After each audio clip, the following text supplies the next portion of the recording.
You know, in so many Web3 projects out there, rewards are essentially just a marketing trap. We've all seen it, right?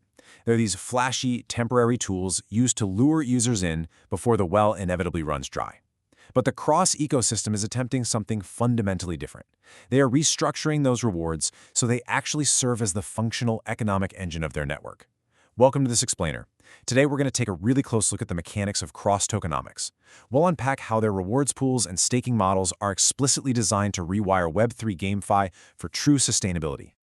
All right, here's our roadmap for today. We've got 5 parts. 1. The failure of play to earn. 2. Rewards as fuel. 3. Cross-rewards pools and staking. 4. The new economic cycle. And 5. Transparency in the future. Let's get right into it. Section 1. The failure of play to earn. Okay, so what exactly broke the first generation of GameFi? Let's be real, a lot of those legacy projects relied on economic mechanisms that were, quite frankly, pretty toxic. They used infinite token emissions and generated artificial rewards that just weren't backed by any real economic value. I mean, they'd entice you with these absurd APYs, annual percentage yields that were just way too good to be true, which, of course, triggered massive token inflation. And the result? Total token collapse, internal economies that were completely unsustainable, and a rapid flight of users the absolute second that artificial well dried up.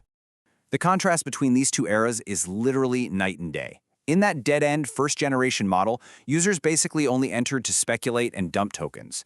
The rewards were fueled strictly by inflation, and it inevitably triggered this awful negative economic death spiral.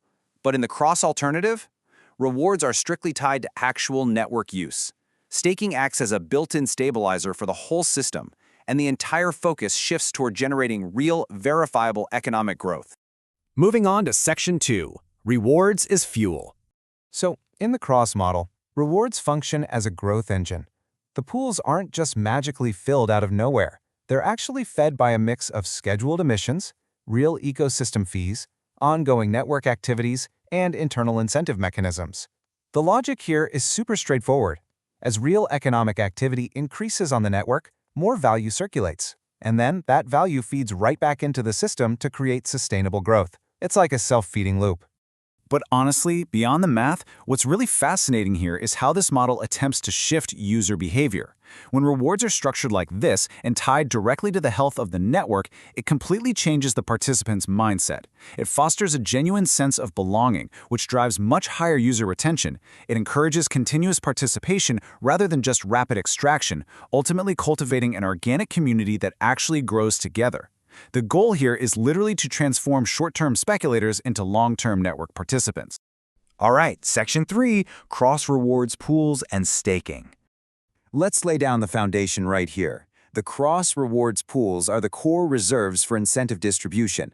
According to their documentation, these are smart contract reserves that are explicitly responsible for accumulating those network incentives we just talked about, calculating the proportional distributions, and ultimately remunerating the eligible participants.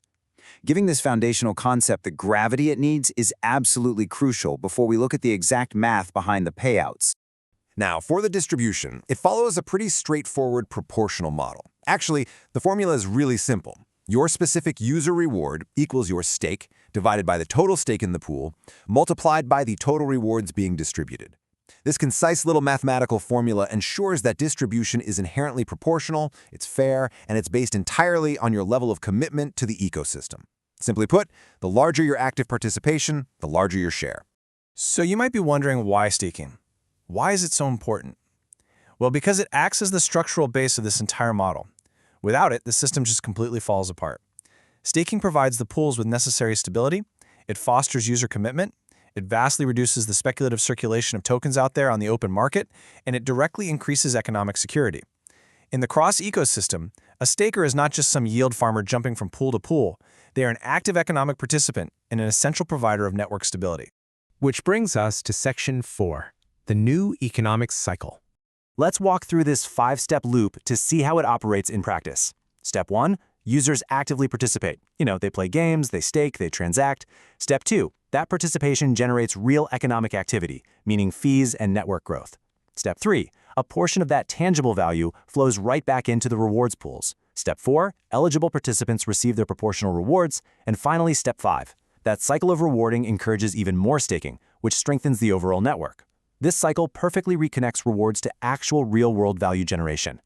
If you want to summarize the ultimate goal of the cross-ecosystem, it boils down to this incredibly powerful statement: reward those who strengthen the ecosystem, not just those who speculate in the short term. That is a profound departure from the extraction-heavy older GameFi models that really plagued early Web3 adoption. And finally, Section 5, Transparency and the Future. Now, we all know that trust in Web3 requires proof, and that brings us to on-chain verifiability. None of what we've discussed today is just a promise hidden behind closed doors.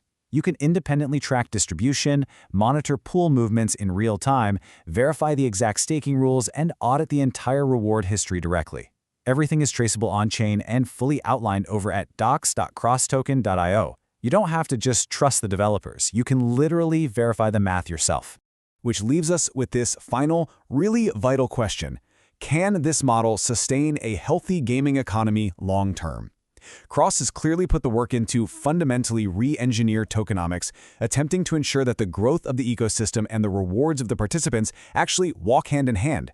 But the real test, the ultimate test for any Web3 project for sure, is the long-term future. Will this structural base be enough to permanently solve the hyperinflation and user flight of the past?